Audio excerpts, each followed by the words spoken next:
ګرانو او خوږو ملګرو سلامونه او نیک هیلې او نیک احترامات. یار محمد بنیری یم او دا وخت تاسو ګورئ زما د یوټیوب چینل کوم چې زما په خپله نامه باندې دی.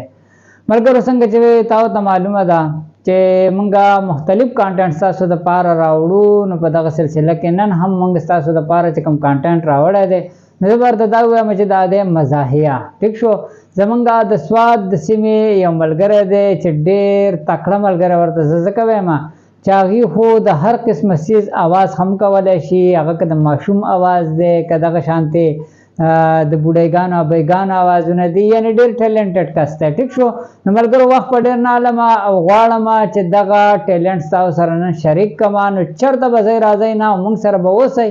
د ټول هر څه نه وړاندې دا تاسو او دا دغه ټیلنټډ کس ټیلنټ دي. هغه دی تقریبا 19 د قریب اوازونه چې دي هغه دی ته الله پاک د طرف نه دغه صلاحیت ورکړی شوی دی چې مختلف اوازونه وباسي او څوک یې پیژني هم نه. شمس سره یو څو خبرې درې کوم. السلام علیکم. وعلیکم السلام. ډېره مننه وحید الله خان او ستاسو ډېر شکریه ادا کوم د فرمان خان او ستاسو چې تاسو ماله د خپل پروګرام کې د څه ویلو موقع راکړه، نو ډېره سخته مهرباني. الله یو خوشحاله آباد ساته. ډېره مهرباني. څنګه دی ژوند څنګه تېرېږي؟ مسافریا ژوند خو که پاکستان کې ښه دی؟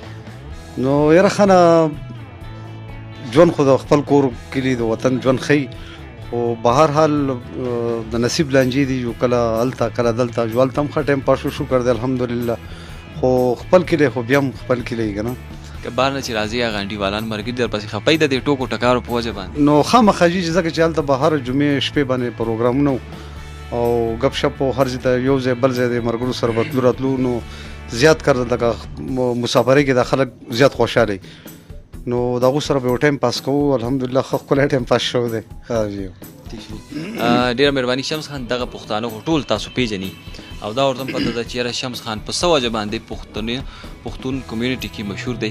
ستاسو دغه مختلف قسم اوازونه، نو بس دغه د فن مظاهره د دې مخې ته وکړئ، د خپل اوازونه ورته وښایئ. ما خانه یو تقریبا داسې خپل سوچ خول دا و چې لکه زه د کور دا ماحول چې کوم زمونږ د پښتنو دا ماحول چې دی، ما په دې باندې ډېر دغه لیکلي و چې یاره زه دا راچوت کړم چې لکه خواښې د انګور سره یا زوی د مور سره، مور د زوی سره په کومه رویه باندې چلیږي. نو ما زما خپل دا دغه و چې زه دا دغه راچوت کړم چې دا کور کې دا ماحول لږ بدل شي.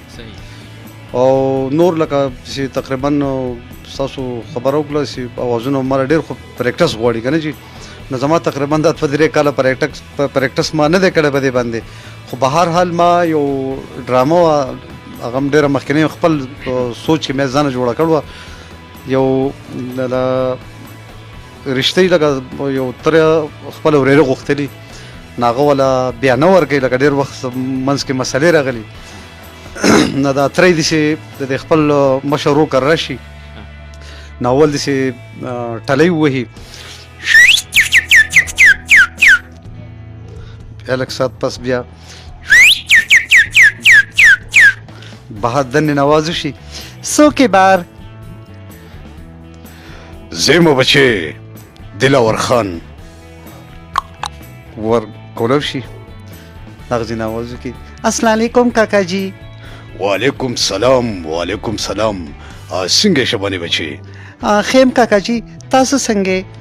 ولې دننه د راتلو راته نه وې؟ ولې نه کاکا جي، ولې نه، پلیز راسئ دننه. دننه بیا دغه وراره راسي، نو هغه ته وایي السلام علیکم کاکا جي. وعلیکم سلام. وعلیکم سلام. څنګه یې شدل خان بچې؟ خیم کاکا جي، تاسو څنګه یې؟ په خیر اوسې بچې. خیرو کاکا جي، څه ډېره موده پس یو لار خطا کړه ورالی. اخر ضرور کور مې دی چې کله غواړم نه راتلی شم. نه کاکا جي، زما دا مقصد نه و، خو هسې ما وی ډېره موده پس راښکاره شوئ. ما وی چې د خان بابا سره شباني ته ورشه کاکا جي، د ښکلی سپیشل او مزیداره چای پوښ کا. ډېره ښه ده لاله، زه ورځم چې تاسو له چای پوښ کړم. کاکا جي تاسو او شیردل خانه بچې، ما وی چې د خان بابا سره د اجازه او د شباني خبره خلاصه کړم. کاکا جي په دې باره کې زه هېڅ هم نشم ویلی، دا خو ستاسو د دواړو وروڼو د منځه مسله ده. او دا رښتیا خان بابا کور دی؟ او کاکا جي دغه د خان بابا هم راووتو. السلام علیکم خان بابا. وعلیکم سلام وعلیکم سلام دلاوریا. دا تا په کوم خوشحالۍ کې لار خطا کړه وراله. ولی خان بابا اخر رور می او چې کله غواړم نه راتلی شم. نه ستا رور ولی 20 کاله مخکې ختمه شوې ده. نه خان بابا ستا په کور کې زما یو امانت دی او چې کله غواړم نه خپل امانت بویشم. کاکا جی ته غلی شه چې دوه مشران خبرې کوي نه د کشرانو حق نه جوړیږي. نه ته غلی شه زه پوه شه دی پوه شه. په دې کې بل یو کس راشي هغه ته دا خان بابا سیپوره راغلی هغوی چې هغه د خان بابا سره میلاویږم. زه ما ورته وایه خان بابا وزګار نه دی. زه بهر چې دی راوځي هلکه سیپوریا خان بابا وزګار نه دی او ته سبا راشه. یاره ما خو وی دا غوړي مې راوړې او دا شوملې مې راوړې دغه دی خوراکه دا وضو کېدم او د خان بابا سره بیا زه خبره وکړم چې څه چل دی. دا هلک مې راوستی دی. ما وی چې دله چېرته څه د نوکرۍ څه د کوشش وکړي او څه نوکري زه وبشي الله به خیر کړي. او دغه د بچه ته څه کولی شي؟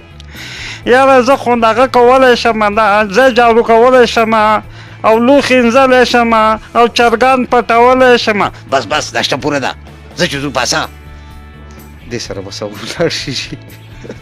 زبردست نو پړکوي ولا او لکه دا رشته چې دا نو رشته بیا څنګه چلو چې دا د سری خو پای دای بکسلی کلیو نو د رښتې خو دغه خبر وجي د دې رول ور کی بیا کنه دا بیا نه ورکړي شي ځکه چې دا دویم قص چې کومو نه دا ما نیم لیکل او دا بیا زمانه پاتې شوی شي ځکه چې ماحول موږ ته دي شو چې ما بیا د کورونو دا کمې د زنانو دا زموږ د ماحول ما دا بیا راچوتو نو پدې کې بیا دغه مانی مولې کو خو نیم ما پرې بیا دا کیس لیکلو کنه بیا ول درشته ورکړه بلکې ان شاء الله په قربان دغه قص ولوم زیاده کم د خیره دلاور خان خوشاله شي نه ان شاء الله دغه بداو کو پدې کې ما سزي پورې ما لیکلو او بیا په دې منځ کې دغه د کورونو موږ د لکه د غم لتلو نو زمو مور مې و نو موږ چې د حالات ولیدو چې لکه دا څنګه چلې دا خزي په سات کې بجاړه او په سات کې لکه روغه او زه موږ رشتہ دارو زه خو ګردن نه دغه زنانو سره په برج خانه کې ناسوم نو پدې کې په ځان باندې هغه چچا خاون مړو هغه په ځان نه خو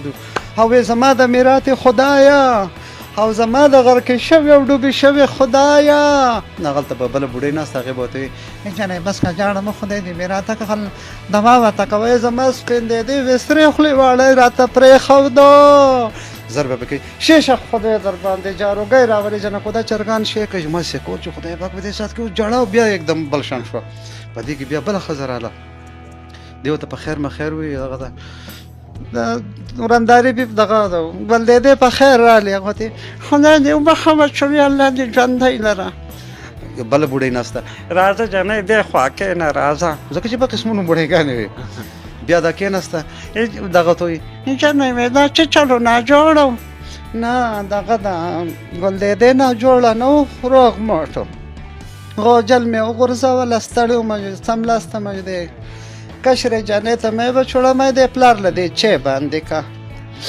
جدي چې باندې کو ماته आवाज وکړه به ته دې خو راشه جنا کو ماته مو درېږي خدای یو میراث کا لکه استاد کې دي شي کنه جو دغه دا دې چې باندې کو ماته आवाज وکړه به ته دې خو راشه چې زلاړم زما ګل دې سړی مې وړه په سړی کې سنو هوې به ګای ډک شکور ډوډۍ وخوړې او ډک خانه کورجی وخړې وګه ته ګرانه مړلې پدې کې نسب جنې راشي بیبي زرینه تر راغله یو چوټه څه دی وسره بیبي سو سره نشته وی وته مر مې وزګار نه د بهر کې نه وای او زما د غر کې شوی خدایا پدې کې نسب بیا راشي بیبي ریحانه تر راغله یو چوټه څه دی وسره بیبي چینی تا وسره الله وتعالى مور می تنه دا او زما د میراث خدایا درشه جنینه چینی وګرځيږي الله یې زمونږه سي نصیب خور د چینی راټوله کا او په چینی دې غور ولګاو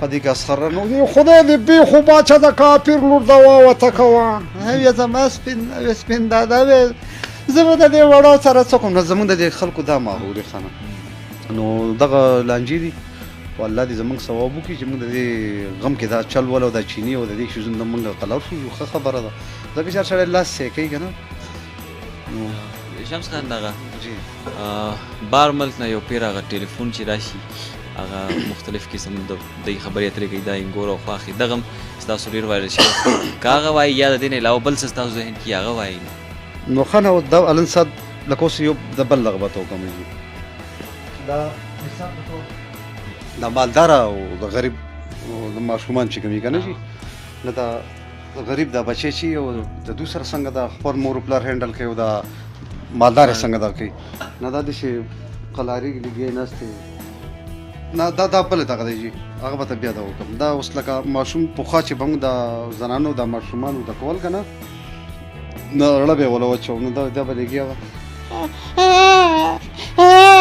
ما بچوړه الله او پیشو شپیشو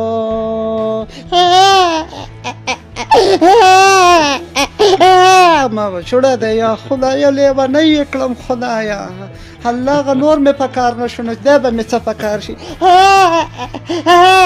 ما بچوړه الله دغه دی راشه پسې وخوره دغه ځینې غني آواز وکړي چې نه وي دغه د په دې غوږ کې ورته د پیو څاڅکی وکړه بس که مور وې خرانګې مې وله غوړې کړې او په غوږونو کې مې ورته پیو څاڅکی وکړو چې نه قلارېږي نور ما له څه چل نه راځي الله دې د ده نه ما خلاصه کړي په دې کې نه څه پوته کوي لږ صبر وکړه لږ صبر دا واخله دا نڅواره نه یو خاص ورته په دې کونه کې کېده چې دی قلارېږي که نه قلارېږي وی دا خانداني نه شیان دي چې نسوار به بیا وړوکي ته کېښودو چې روغ موت کړو